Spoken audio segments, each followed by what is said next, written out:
Class 7। तो आज हम लोग क्लास 7 ज्योग्राफी का चैप्टर 1 पढ़ने वाले हैं और ये चैप्टर है इन्वायरमेंट पे। तो इस चैप्टर में हम लोग पढ़ेंगे क्या? तो इस चैप्टर में हम लोग पढ़ेंगे कि इन्वायरमेंट होता क्या है, इसके वेरियस कंपोनेंट्स के बारे में पढ़ेंगे, इसमें ह्यूमन का क्या रोल है उसको समझने का प्रयास करेंगे। साथ ही साथ किस प्रकार से ह्यूमन जो है इन्वायरमेंट को हानि पहुँचा रहा है, इस चीज़ को भी हम समझने का प्रयास करेंगे। तो ये पूरा चैप्टर जो है क्वेश्चनायर पे आधारित है। इसमें क्वेश्चन कन्वर्सेशन है स्कूल टीचर, प्रिंसिपल, साथ ही साथ ग्रुप ऑफ स्टूडेंट के बीच में, और इस क्वेश्चन के जरिए वेरियस आंसर्स दिए जाते हैं और इस चैप्टर को हम उस जरिए समझेंगे। साथ ही साथ यह वीडियो देखने के बाद आप किसी भी क्वेश्चन को आंसर करने के एबल हो जाएंगे और यह एग्जामिनेशन पॉइंट ऑफ व्यू से आपके ज़रूरत को पूरा करेगा, साथ ही साथ इन्वायरमेंट को समझने में भी। तो शुरू करते हैं हम आज का चैप्टर इन्वायरमेंट। कह रहा है कि लंबे वैकेशन के बाद रवि जब स्कूल जाना शुरू करता है तो वह नोटिस करता है कि जो प्लेग्राउंड उसके स्कूल के पास का है वो प्लेग्राउंड में काफ़ी गड्ढे बनाए गए हैं और लोगों का कहना है कि ये ह्यूज बिल्डिंग जो है वहाँ पे कंस्ट्रक्ट किया जाएगा। ह्यूज बिल्डिंग मीन्स विशालकाय इमारत जिसमें बहुत सारे फ्लैट होंगे, वो वहाँ पे कंस्ट्रक्ट होने वाला है। रवि शॉक्ड था और वो काफ़ी दुखी था और उसने रियलाइज़ किया कि ये जो प्लेग्राउंड जो अब गड्ढे में तब्दील हो गया है और जहाँ पे इमारत बनने वाला है वहाँ पे पहले कभी मुलायम घासें, फूलों का पेड़ है ना, और बटरफ्लाइज वगैरह होते थे जो अब कभी नहीं दिखेंगे। ही शेयर्ड, है ना, वह क्या करता है अपनी इस फीलिंग को अपने क्लासमेट्स के साथ शेयर करता है। क्लासमेट में सहपाठी जो उसके साथ पढ़ते हैं उनके साथ शेयर करता है और असेंबली में प्रिंसिपल भी खुद इस चीज़ को ऑब्जर्व किए होते हैं और दुखपूर्वक बताते हैं कि see how our environment is changing. यह बड़ा इंपॉर्टेंट लाइन है कि देखो किस प्रकार से हमारा वातावरण बदल रहा है, पर्यावरण हमारा बदल रहा है। In the class Ravi asked his teacher. अब क्या है, क्वेश्चन पहला जो राइज होता है रवि के मन में, रवि अपने टीचर से आस्क मीन्स पूछता है कि व्हाट इज इन्वायरमेंट, इन्वायरमेंट क्या है। Whatever you see in your surrounding, जो कुछ भी तुम अपने आसपास में देख रहे हो, टीचर ने बताया। मीन्स पहला चीज़ ये ध्यान में रखना है कि रवि का दिमाग में पहला प्रश्न यह आता है कि इन्वायरमेंट होता क्या है। तो टीचर उसके बताते हैं कि whatever you see in your surrounding, जो कुछ भी तुम अपने आसपास देखते हो वो सब इन्वायरमेंट है। अब रवि थॉट, है ना, अलाउड। अब रवि के दिमाग में नेक्स्ट चीज़ क्या आता है, इसका क्या मतलब कि the school building, tables, chairs in the class, the open field, road, garbage, my friends are all are the parts of environment. वो थोड़ा सा मैंने डाउट में होता है कि क्या ये जो स्कूल है, ये इमारत है, टेबल है, चेयर है, मेरे दोस्त लोग हैं, ये सब इन्वायरमेंट है क्या? तो yes said the teachers, teacher ने बोला बिल्कुल ये सारे इन्वायरमेंट हैं। बट वेट, लेकिन इंतजार करो कि some objects are created by nature, for example mountain, river, trees and others are made by people. तो यहाँ ध्यान क्या रखना है कि इन्वायरमेंट के कंपोनेंट्स को बताने का कोशिश किया गया है कि बताया जा रहा है कि जो भी लिविंग और नॉन लिविंग थिंग्स देख रहे हैं आप अपने आसपास में, इवन कि ह्यूमन्स को भी जो देख रहे हैं वो सब भी इन्वायरमेंट है। मीन्स जो टेबल पे आप बैठे हों, पढ़ रहे होंगे अभी, वो टेबल, जो बुक से आप पढ़ रहे हैं वो, जो हवा आप ले रहे हैं वो, जो मम्मी है आपकी फैमिली है वो सारे चीज़ मिलकर के इन्वायरमेंट को बनाते हैं। तो यहाँ ध्यान क्या रखना है कि इन्वायरमेंट में दो पार्ट बताया जा रहा है यहाँ पर टीचर के द्वारा। पहला पार्ट ये बताया जा रहा है कि कुछ चीज़ें जो है वो नेचर के द्वारा क्रिएट की जा रही हैं। मीन्स नेचर मीन्स प्रकृति के द्वारा क्रिएट की जा रही हैं। तो प्रकृति के द्वारा क्रिएट किए जा रहे हैं, जैसे माउंटेन्स हो गया, रिवर्स हो गया, ट्रीज हो गया, एनिमल्स हो गया, तो ये तो आप नहीं बना रहे हैं, ये नेचर बना रही है, तो इनको हम लोग कहेंगे क्रिएटेड बाय नेचर। दूसरा जो है कि लोगों के द्वारा बनाया जा रहा है, मीन्स पीपल के द्वारा। तो फॉर एग्जांपल कार वगैरह है, क्लब्स है, बुक्स है, ये सब लोगों के द्वारा बनाया जा रहा है। तो ये दूसरा पार्ट हो गया इन्वायरमेंट में जो कंपोनेंट्स हैं उनका। तो कह रहा है अब पेयर में काम करिए, मीन्स अब जोड़े बना करके ग्रुप में काम कीजिए और चीज़ों को क्लासीफाई कीजिए।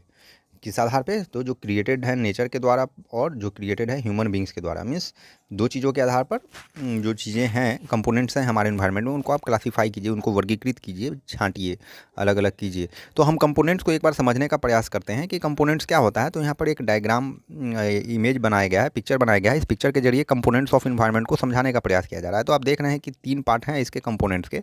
पहला है नेचुरल, दूसरा क्या है ह्यूमन मेड, और तीसरा क्या है ह्यूमन इट्सेल्फ। मीन्स 3 कंपोनेंट्स हैं यहाँ पे इन्वायरमेंट के। नेचुरल में क्या आ रहा है? नेचुरल में जो आ रहा है वो है लैंड। नेचुरल में आ रहा है लैंड, लैंड जो इसे हम लिथोस्फीयर भी कह सकते हैं। मीन्स वह पोर्शन इन्वायरमेंट का जहाँ पे ये लैंड पाया जाता है, लिथोस्फीयर भी कहलाता है, हम लोग पहले के क्लास में पढ़े हैं। एयर, एटमॉस्फेयर, वाटर, हाइड्रोस्फीयर, वहीं इन तीनों का जो एक कॉमन एरिया है जहाँ पे लिविंग थिंग सर्वाइव करता है उसको हम लोग क्या बोलते हैं, बायोस्फीयर बोलते हैं। तो ये नेचुरल कंपोनेंट हो गया इन्वायरमेंट का। वहीं जब आप ह्यूमन मेड इन्वायरमेंट देखेंगे तो उसमें क्या आ सकता है, बिल्डिंग आ गया, पार्क आ गया, ब्रिजेज आ गया, रोड्स आ गया, मॉन्यूमेंट्स है, इंडस्ट्रीज है, ये सब क्या है, ये सब ह्यूमन मेड कंपोनेंट है इन्वायरमेंट के, मीन्स मानव के द्वारा निर्मित हैं। अब इसको भी आप क्लासीफाई फर्दर कर सकते हैं कि कौन सी चीज़ें हैं जो हानि पहुंचा रही है हमको और कौन सी चीज़ें हमें हानि नहीं पहुंचा रही है, हमें मीन्स इन्वायरमेंट को। तो पार्क वगैरह जो भी है आप कंस्ट्रक्ट कर रहे हैं ये सब इन्वायरमेंट के लिए फ्रेंडली है, जबकि आप जो इंडस्ट्रीज वगैरह को कंस्ट्रक्ट कर रहे हैं ये इन्वायरमेंट को पॉल्यूट करता है। तीसरा चीज़ हम क्या देखेंगे, तीसरा कंपोनेंट है human itself. Means human itself कहने का मतलब आप खुद भी इन्वायरमेंट के पार्ट हैं, जो हाँ हम आपके बारे में बोल रहे हैं, और आपका जो परिवार है वो भी इन्वायरमेंट को कंस्टिट्यूट करता है। साथ ही साथ आपके परिवार जैसे बहुत सारे परिवार जब मिलते हैं तो कम्युनिटी बनता है, ये भी क्या है, ये भी इन्वायरमेंट कंस्टिट्यूट करता है। और उसके अलावा कुछ ऐसे तत्व हैं जो आप महसूस करते हैं अपने जीवन में, जिसका प्रभाव है आपके जीवन में, लेकिन उसे आप देख नहीं पाते हैं प्रत्यक्ष रूप से, जैसे रिलीजन, धर्म हो गया, जैसे शिक्षा है, जैसे आर्थिक स्थिति है, जैसे राजनीतिक व्यवस्था है, परिस्थिति है। तो ये सारे चीज़ भी इन्वायरमेंट के पार्ट हैं, लेकिन आप इनको क्या महसूस करते हैं अपने जीवन में, इनका दखल पाते हैं, लेकिन इनको आप देख नहीं पाते हैं खुली आंखों से। तो ये थे कंपोनेंट्स ऑफ इन्वायरमेंट। आप देख सकते हैं कि 3 कंपोनेंट हैं, नेचुरल, मैन मेड, ह्यूमन। अब साथ ही यहाँ पे एक बॉक्स दिया गया है, इस बॉक्स में कुछ समझाने का प्रयास किया गया है कि environment is our basic life support system. Environment जो है हमारे जीवन का बेसिक लाइफ सपोर्ट सिस्टम है, means basic life support system है। और जो क्या करता है, हमें हवा देता है ब्रीद करने के लिए, जो हमें पानी देता है पीने के लिए, जो हमें भोजन देता है खाना जिंदा रहने के लिए, अपनी एनर्जी रिक्वायरमेंट फुलफिल करने के लिए, लैंड देता है जहाँ पे हम लोग जीवित रह पाते हैं। तो ये बता रहा है कि किस प्रकार से बेसिक लाइफ सपोर्ट सिस्टम है यह हमारे जीवन का। साथ ही साथ कह रहा है कि how do human beings modify the natural environment, किस प्रकार से ह्यूमन बीइंग्स जो है नेचुरल इन्वायरमेंट को परिवर्तित कर रहे हैं, मॉडिफाई कर रहे हैं, मीन्स अपने ज़रूरत के हिसाब से उसको चेंज कर रहे हैं। तो कह रहा है कि the car fumes pollute the air, water is collected in a pot, food is served in vessels and land is use to build factories. आप देख सकते हैं किस प्रकार से कार का निर्माण कराया गया, किस प्रकार से नेचर से अंदर से फॉसिल फ्यूल से निकाला गया, उसको हम लोग ईंधन के रूप में यूज करते हैं। वो क्या प्रोड्यूस करता है, वो हवा को पॉल्यूट कर देता है। पानी हम लोग निकालते हैं अंडरग्राउंड वाटर या वेरियस अदर सोर्सेज से ना। भोजन हम लोग क्या करते हैं, ग्रो करते हैं ज़मीन पे खेती करके। तो ये सारा चीज़ तो हम नेचर को मॉडिफाई कर रहे हैं। जंगल था, कहीं पे जंगल काट के खेत बनाए, खेत बनाने के बाद उसमें हम लोग खेती करते हैं, उससे अनाज उपजाते हैं। अब खाली जगहों पर क्या कर रहे हैं, फैक्ट्रीज वगैरह लगा रहे हैं या जंगल काट के फैक्ट्री लगा रहे हैं। तो ये हम मॉडिफाई कर रहे हैं इन्वायरमेंट को। साथ ही साथ कर रहा है human beings makes cars, meals, factories and manufacture containers. This is how human beings modify natural environment. Human beings क्या कर रहा है, कार बना रहा है, मील बना रहा है, फैक्ट्री बना रहा है, बहुत सारी चीज़ों को बना रहा है। और इस प्रकार से ह्यूमन बीइंग्स जो है इन्वायरमेंट को मॉडिफाई कर रहा है, मीन्स परिवर्तित कर रहा है, चेंज कर रहा है ज़रूरत के हिसाब से। कह रहा है Ravi, Prasenjit, Jessie, Mustafa, Asha, we are all excited about making the list. कह रहा है why is our environment changing. अब इनके दिमाग में क्वेश्चन क्या आता है कि इन्वायरमेंट क्यों बदल रहा है। इकबाल पूछ रहा है, it's all because of our needs. यह इसलिए हो रहा है क्योंकि हमारी ज़रूरतों के कारण, they are increasing day by day, है ना। ये जो नीड्स हैं हमारे दिन पर दिन बढ़ते जा रहे हैं, मीन्स डिमांड बढ़ता जा रहा है, हमारा ज़रूरत हमारा बढ़ता जा रहा है डे बाई डे। अब इसके कारण क्या हो रहा है, हम इन्वायरमेंट को मॉडिफाई कर रहे हैं। We are therefore modifying and at times even destroying our natural in surroundings. मतलब हम मॉडिफाई करके भी छोड़ नहीं रहे हैं, मीन्स अपने ज़रूरत के लायक ले नहीं कर रहे हैं, हम उसको का दोहन कर रहे हैं बुरी तरह से, मीन्स हम उसको बुरी तरह से इस्तेमाल कर रहे हैं, किसको, नेचर को, इन्वायरमेंट को। और इसके नतीजा क्या हो रहा है कि इन्वायरमेंट डिस्ट्रॉय हो रहा है, नष्ट हो रहा है। टीचर रिप्लाइड, टीचर ने बताया, from the above conversation you understand that the place, things, people, nature that surround any living organism is called environment. Means आप यहाँ से इन्वायरमेंट के डिफिनीशन को समझ सकते हैं कि इन्वायरमेंट क्या होता है। फाइनली आप समझ सकते हैं कि इन्वायरमेंट और कुछ नहीं, वह जगह, लोग, चीज़ें, प्रकृति जो आपके आसपास में हैं, वो सारे क्या हैं, उसी को हम लोग इन्वायरमेंट कहते हैं। जो आपके आसपास में है उसी को हम लोग क्या कहते हैं, इन्वायरमेंट कहते हैं। मीन्स जो भी चीज़ आपके आसपास में है वो सब क्या बनाता है, इन्वायरमेंट बनाता है। यही डिफिनीशन हो गया इन्वायरमेंट का। आगे कह रहा है it is a combination of natural and human made phenomena, है ना। कम्बिनेशन है नेचुरल चीज़ का, ह्यूमन मेड चीज़ का या ह्यूमन मेड फेनोमेना का। जैसे आप देखें कंपोनेंट्स में, while the natural environment refers to both biotic and abiotic conditions existing on the earth. कह रहा है कि जो नेचुरल जो इन्वायरमेंट है, जो नेचर वाला पोर्शन है, कंपोनेंट है इन्वायरमेंट का, उसमें 2 फर्दर मोर क्लासिफिकेशन हो सकता है, एक बायोटिक के रूप में, दूसरा अबायोटिक के रूप में। बायोटिक क्या हुआ कि world of living organism, means जो भी जीवित कंपोनेंट हैं इन्वायरमेंट के, नेचुरल इन्वायरमेंट के, उसको हम लोग बायोटिक बोलेंगे। जैसे प्लांट और एनिमल दो ही तो जीवित हैं। हवा को आप जिंदा कहेंगे क्या? नहीं कह सकते हैं। पानी को जिंदा कह सकते हैं क्या? नहीं कह सकते हैं। उसी प्रकार अबायोटिक क्या है? The world of non living elements, example land, means वैसे कंपोनेंट्स नेचुरल इन्वायरमेंट के जो नेचर के द्वारा बनाया गया है, ह्यूमन के द्वारा नहीं, नेचर के द्वारा, जो जीवित नहीं हैं, उनको हम लोग क्या बोलेंगे? अबायोटिक। जैसे हवा नेचर के द्वारा बनाया गया है लेकिन जीवित नहीं है, पानी नेचर के द्वारा बनाया गया है लेकिन जीवित नहीं है। तो बायोटिक अबायोटिक दो कंपोनेंट हैं किसके? नेचुरल इन्वायरमेंट के। नेचुरल इन्वायरमेंट के मीन्स वैसा इन्वायरमेंट का पोर्शन जो नेचर के द्वारा क्रिएट किया गया है। नेचुरल इन्वायरमेंट के दो पोर्शन हैं, ये कंपोनेंट है। नेचुरल इन्वायरमेंट के दो कंपोनेंट, बायोटिक और अबायोटिक। आगे हम क्या देखते हैं? आगे हम देखेंगे कि human environment reveals the activities, creation, interactions among human beings. जो ह्यूमन इन्वायरमेंट है वो क्या कर रहा है? बहुत प्रकार से इंटरेक्ट करता है, क्रिएट करता है वेरियस एक्टिविटीज़ के जरिए। अब कह रहा है इन्वायरमेंट जो है वो वर्ड, फ्रेंच वर्ड इन्वायरोनर से बना है, जिसका मतलब होता है नेबरहुड। जिसका मतलब होता है नेबरहुड मीन्स आसपास से ही रिलेटेड है, सब कुछ सराउंडिंग से रिलेटेड है इसमें। आगे कह रहा है नेचुरल इन्वायरमेंट क्या है? Land, water, air, plant and animals comprise the natural environment. Natural environment कौन बनाते हैं? Land, water, air, plant and animal total natural environment बनाते हैं। अभी थोड़ा देर पहले हम लोग पढ़े हैं कि नेचुरल इन्वायरमेंट के कितने कंपोनेंट्स? दो, एक बायोटिक, दूसरा अबायोटिक। आगे हम क्या देखते हैं कि you are familiar with the meaning of lithosphere. Lithosphere से तो आप परिचित होंगे, हाइड्रोस्फीयर से भी परिचित होंगे, एटमॉस्फेयर से भी परिचित होंगे, बायोस्फीयर से भी परिचित होंगे। अब कह रहा है हम लोग इसको थोड़ा सा देख लेते हैं शॉर्ट में। लिथोस्फीयर क्या है? लिथोस्फीयर जो सॉलिड क्रस्ट है और द हार्ड टॉप लेयर है अर्थ का, पृथ्वी का जो ऊपर का जो सतह है, जो क्रस्ट है, उसी को हम लोग क्या कहते हैं? लिथोस्फीयर कहते हैं। यह बना क्या चीज़ से हुआ है? यह रॉक और मिनरल से बना हुआ है और कवर्ड है by a thin layer of soil. मिट्टी का पतला सा परत है इसके ऊपर। It is an irregular surface with various land form such as mountain, plateau, plain, valley. और इस लिथोस्फीयर पर आपको बहुत सारे डिफरेंट लैंड फॉर्म मिलेंगे, लैंड के स्ट्रक्चर देखने को मिलेंगे। वो क्या है? वो हैं माउंटेन हैं, प्लेट्यू हैं, प्लेन्स हैं, वैलीज हैं। तो वेरियस लैंड फॉर्म आपको कहाँ देखने को मिलते हैं? लिथोस्फीयर में देखने को मिलते हैं। Land forms are found over the continents and also on the ocean floors. अब ध्यान देने वाली बात यह है कि ये जो वेरियस लैंड फॉर्म है, लैंड के जो स्ट्रक्चर हैं अलग अलग शेप साइज के, वो आपको केवल ज़मीन के सतह पर ही देखने को नहीं मिलते हैं, वो पानी के अंदर, समुद्र के तल में भी देखने को मिलते हैं। कह रहा है lithosphere is the domain that provide us forest, grass land for grazing, land for agriculture and human settlement. Lithosphere वह डोमेन है, वह एरिया है, वह पोर्शन है जो प्रोवाइड करता है हमको जंगल, जो प्रोवाइड करता है ग्रास लैंड चारागाह के लिए, जो चरने के लिए जानवरों के, ज़मीन खेती करने के लिए, और ह्यूमन के लिए भूमि जहाँ पे ह्यूमन सेटल हो सके। It is also a source of mineral wealth, mineral खनिज वगैरह भी हम लोग यहीं से प्राप्त करते हैं। तो ये लिथोस्फीयर का क्या था? इंपॉर्टेंस समझाया गया है यहाँ पे। आगे हम क्या देखते हैं? The domain of water is referred to as hydrosphere, mean वह पोर्शन जहाँ पे पानी प्राप्त होता है, जहाँ से पानी मिलता है हमें, या जहाँ पे पानी है, पानी का फैलाव है, उस क्षेत्र को हम लोग हाइड्रोस्फीयर कहते हैं।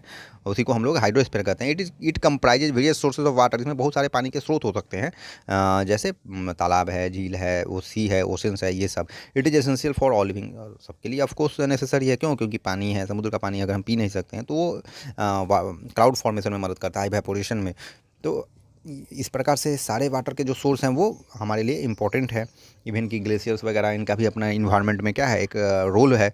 अब ग्लेशियर ज़्यादा पिघल रहा है ग्लोबल वार्मिंग के वजह से, तो क्या देख रहे हैं आप? सी लेवल में इंक्रीज हो रहा है, और यह सी लेवल इंक्रीज होगा तो बहुत सारा लैंड जो है सबमर्ज हो जाएगा पानी के अंदर। तो हर चीज़ का अपना एक इंपॉर्टेंस है। दूसरा क्या है, हम देख रहे हैं कि एटमॉस्फेयर के बारे में क्या है? Thin layer of air is called atmosphere. जो हवा का पतला सा परत है जो पृथ्वी को घेरे हुए है चारों तरफ से, उसको हम लोग क्या कहते हैं? एटमॉस्फेयर कहते हैं। कह रहा the gravitational force of earth hold the atmosphere around it. जो पृथ्वी का गुरुत्वाकर्षण बल है वही उस हवा को हवा के परत को अपनी ओर खींचे हुए रखता है। It protect us. यह जो इन्वायरमेंट है यह हमको प्रोटेक्ट करता है, मीन्स बचाता है ना, सुरक्षा प्रदान करता है। क्या चीज़ से? फ्रॉम हार्मफुल यूवी रेज, जो सूरज से आने वाले हार्मफुल रेज हैं उनसे हमको बचाता है। It consist of A number of gases. इसमें बहुत सारे गैसेस का मिक्सचर है, डस्ट का मिक्सचर है, वाटर वेपर का मिक्सचर है। किसमें? एटमॉस्फेयर में। बहुत सारे गैसेस का मिक्सचर है। अब जो पढ़े होंगे, ऑक्सीजन है, कार्बन डाइऑक्साइड है, नाइट्रोजन है। इसमें सबसे ज़्यादा नाइट्रोजन का क्या है? कम ये मौजूदगी है। The changes in the atmosphere produces changes in the weather and climate. Atmosphere में जो भी चेंज होता है उसका प्रभाव कहाँ पर देखने को मिलता है? वेदर और क्लाइमेट में होने वाले चेंज पर देखने को मिलता है। कह रहा है plant and animal kingdom together make biosphere. Plant और एनिमल का जो प्रजाति है वो आपस में मिल करके क्या बनाता है? बायोस्फीयर बनाता है, और द लिविंग वर्ल्ड, इसी को हम लोग लिविंग वर्ल्ड भी कहते हैं। बायोस्फीयर का डिफिनीशन यहाँ पर दिया गया है जो काफ़ी इंपॉर्टेंट है। It is a narrow zone of the earth where, यह वह छोटा सा पतला सा क्षेत्र हुआ है ना पूरे ये इन्वायरमेंट में, जहाँ पे क्या होता है लैंड, वाटर और एयर आपस में मिलते हैं with each other to support life, है ना, आपस में मिलते हैं और वहाँ पर जीवन को सर्वाइव होने में मदद करते हैं। मीन्स वह narrow zone of the earth, पृथ्वी का वह नैरो जोन जहाँ पर लैंड, वाटर, एयर तीनों आपस में मिलते हों, तीनों का एग्जिस्टेंस हो, जो सपोर्ट करता हो किस चीज़ को, जीवन को, उसी को हम लोग क्या कहते हैं, बायोस्फीयर कहते हैं। तो आप इट से लेकर के यहाँ तक के पोर्शन को डिफिनीशन में यूज कर सकते हैं बायोस्फीयर के। तो बायोस्फीयर समझ रहे हैं क्या है? बायोस्फीयर और कुछ नहीं है, नैरो जोन है पृथ्वी पर जहाँ पर लैंड, वाटर, एयर तीनों इंटरैक्ट करता है। क्यों करता है इंटरैक्ट? सपोर्ट करने के लिए, किसको? लाइफ को। तो ये तो था बायोस्फीयर का डेफिनेशन। आगे इकोसिस्टम को हम समझते हैं। इकोसिस्टम क्या है? It is a system formed by the interaction of all living organism with each other, है ना। यह जो इकोसिस्टम है यह कैसे बनता है? तो यह बनता है इंटरैक्शन के कारण। किसके? ऑल लिविंग ऑर्गेनिज्म के इंटरैक्शन के कारण। किसके साथ इंटरैक्शन होता है? तो फिजिकल और केमिकल फैक्टर्स ऑफ इन्वायरमेंट के साथ। फिजिकल और केमिकल फैक्टर्स क्या हुआ? फिजिकल मीन्स जो भौगोलिक तत्व हैं, केमिकल मीन्स जो रासायनिक तत्व हैं इन्वायरमेंट के, उनके साथ जब इंटरैक्ट करता है ना, तो या इकोसिस्टम का तब हम उसको इकोसिस्टम बोलते हैं।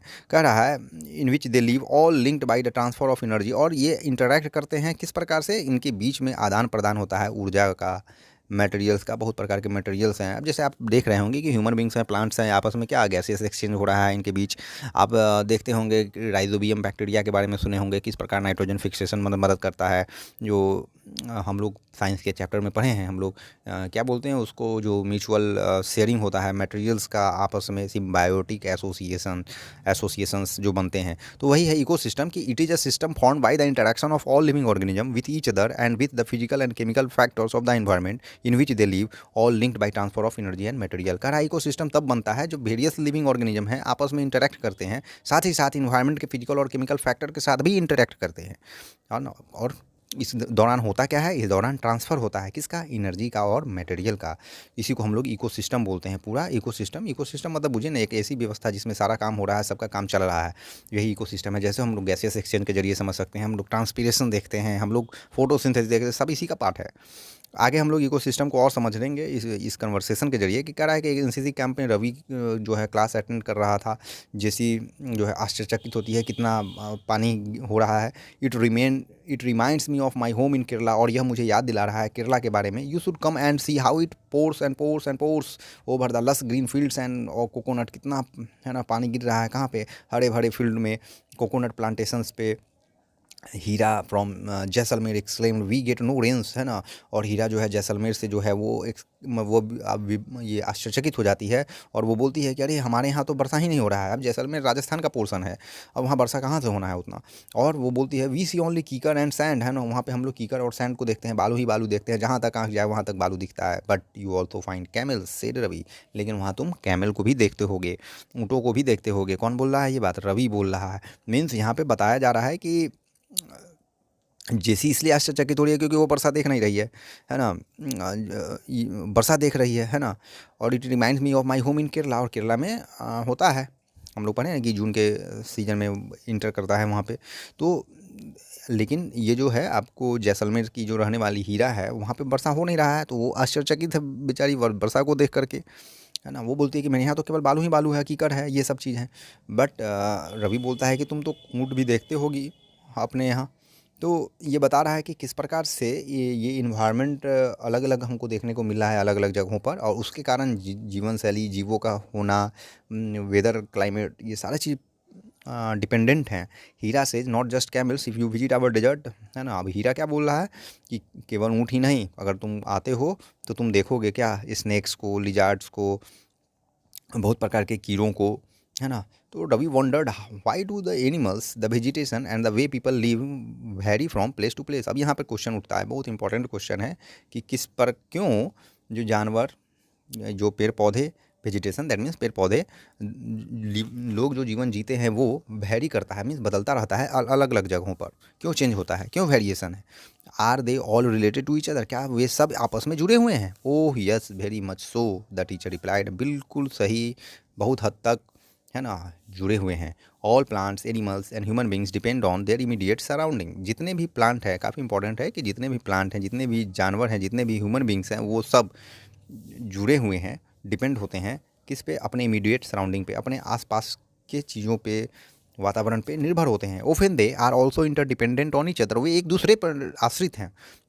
This relationship between the living organism as well as the relation between the organism and the surrounding forms an ecosystem. यही मिलकर के इकोसिस्टम बनाता है। क्या? यह जो संबंध है किसका? लिविंग ऑर्गेनिज्म के बीच में, जैसे ह्यूमंस के प्लांट्स के बीच में जो संबंध है, ह्यूमंस और एनिमल्स के बीच में जो संबंध है, साथ ही साथ एक और संबंध है ऑर्गेनिज्म का अपने आसपास से जो संबंध है, ये आपस में मिलके क्या बनाता है? एक इकोसिस्टम बनाता है, एक ऐसा व्यवस्था बनाता है जिसमें सबका काम चलता है। एक ऐसा व्यवस्था बनाता है जिसमें सबका काम चलता है। There could be an ecosystem on large rain forest, grassland, desert, mountain, lake, river, ocean and even a small pond. हर एक चीज़ का अपना एक इकोसिस्टम है। आप तालाब में जाइएगा, तालाब में एक अलग इकोसिस्टम चल रहा है। आप डेजर्ट में जाइएगा, वहाँ का अपना एक इकोसिस्टम है। आप माउंटेन एरिया में जाइएगा, वहाँ का अपना एक इकोसिस्टम है। हर जगह एक इकोसिस्टम है जहाँ के लिविंग ऑर्गेनिज्म इन्वायरमेंट के साथ एक संबंध बनाते हैं आपस में, है ना, उसी को इकोसिस्टम कहते हैं। There could be an ecosystem of large rain forest, ये तो हो चुका है। Do you think the park in which Ravi and his friends played formed an ecosystem? क्या तुम सोचते हो जिस पार्क में रवि और उसके दोस्त खेलते थे वो इकोसिस्टम बनाता है? अब आपको सोचना है on the basis of what we have studied right now till now. Human environment के बारे में कह रहा है कि human being interact with environment and modify it according to their need. Human beings की खासियत क्या है कि यह जो है इन्वायरमेंट से इंटरैक्ट तो करता है, घुलता है, मिलता है, जुड़ता है, लेकिन उनको अपनी ज़रूरतों के हिसाब से परिवर्तित कर लेता है। Early humans adapted themselves to natural surroundings. पहले के जो आदि मानव होते हुआ करते थे, अर्ली मैन्स, वो क्या करते थे? इन्वायरमेंट के हिसाब से अपने आप को ढालते थे। इन्वायरमेंट के हिसाब से अपने आप को ढालते हैं। जैसे मान लीजिए भोजन यहाँ का ख़त्म हो गया, वो दूसरी जगह पलायन कर गए। यहाँ के ज़मीन के फल ख़त्म हो गए क्षेत्र के, तो दूसरी जगह चले गए। ये नहीं कि यहाँ पर अब दूसरा प्रजाति लाने लगे कि अब इस सीजन में भी फल होना चाहिए। दे लेड ए सिंपल लाइफ जीते थे, इन्वायरमेंट को क्षति नहीं पहुँचाते थे बहुत हद तक। विथ टाइम नीड्स ग्रीव, जैसे जैसे समय बीता, बढ़ा, है ना, हमारा एटीट्यूड, अप्रोच बदला। Humans learn new ways to use and change environment. Human ने तरीका सीख लिया, तौर तरीका सीख लिया किस चीज़ का? तो नए नए अपने इन्वायरमेंट को चेंज करने का, है ना, अपने ज़रूरतों को बढ़ाया वो।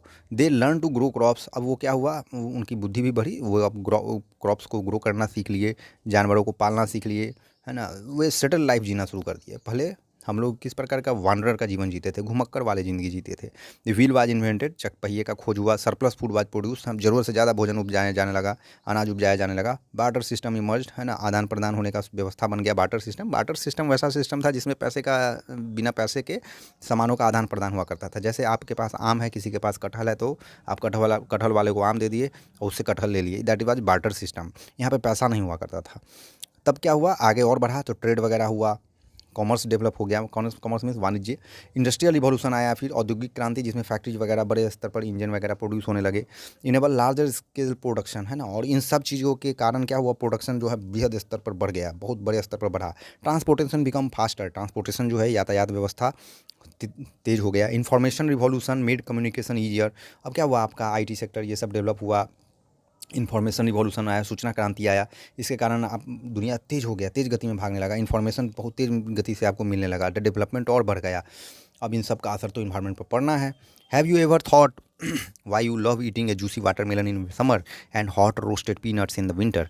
क्या आप कभी सोचे हैं इस चीज़ को कि क्यों आपको तरबूज वगैरह ये सब फल, पानी वाले फल जो है आपको गर्मी के दिनों में खाने में अच्छा लगता है, वहीं रोस्टेड पीनट्स वगैरह आपको ठंडा में खाने में अच्छा लगता है? क्यों? एक परफेक्ट बैलेंस इज नेसेसरी, है ना, ये ऐसी इसलिए क्योंकि एक परफेक्ट बैलेंस मीन्स पूर्ण बैलेंस जो है ना, संतुलन जो है ज़रूरी है। किसके किसके बीच? नेचर के बीच और ह्यूमन के बीच, नेचर के बीच और ह्यूमन के बीच। Human must learn to live and use their environment in a harmonious way. Human को जो है एक ऐसा तौर तरीका जरूर डेवलप करना चाहिए, सीखना चाहिए, ताकि वो मीन्स सौहार्दपूर्ण, मीन्स भाईचारे पूर्वक, बिना हानि पहुंचाए हुए इन्वायरमेंट के साथ तालमेल स्थापित कर सके। Noori, a girl from Mizoram from Ravi's class, often talks about the lush green surrounding of our place, seeing Ravi upset at having lost his play ground. Noori जो है मिजोरम में रहने वाली है, वहाँ का पर्यावरण काफ़ी अच्छा है, प्राकृतिक। तो नूरी जो है इनवाइट करती है, उदास देखते हुए रवि को इनवाइट करती है कि आओ तुम मेरे होम स्टेट, मेरे स्टेट आओ कमिंग वैकेशन में, जो गर्मी की छुट्टी होगी उसमें। और Ravi's teacher ask the students to draw the landscape, houses and activities of the people and places they visit during the holidays. Teacher बोलते हैं कि जब आप हॉलीडे पे जाएंगे घूमने तो जो लोग हैं आसपास हैं इन सब चीज़ों के बारे में आप जानकारी इकट्ठा करें इन्वायरमेंट से संबंधित। तो इन सब चीज़ों के जरिए, क्वेश्चनायर के जरिए आपको इस चैप्टर में ये पूरे इन्वायरमेंट को समझाने का कोशिश किया गया है कि इन्वायरमेंट क्या है, इसके कंपोनेंट्स क्या हैं, किस प्रकार से ह्यूमन इसको अफेक्ट कर रहा है। इन सारे चीज़ों को एक इंपॉर्टेंट चीज़ ये याद रखना है कि 5 जून एवरी ईयर हम लोग क्या मनाते हैं, वर्ल्ड इन्वायरमेंट डे मनाते हैं, सेलिब्रेट करते हैं, ताकि इन्वायरमेंट के प्रति लोगों को जागरूक किया जा सके। तो ये था पूरा कंप्लीट चैप्टर जो इन्वायरमेंट से रिलेटेड है। अगर वीडियो आपको पसंद आया तो वीडियो को लाइक करें, शेयर करें, सब्सक्राइब करें, और इससे रिलेटेड क्वेश्चन आंसर अगर आप चाहते हैं तो मैसेज करें। Thank you.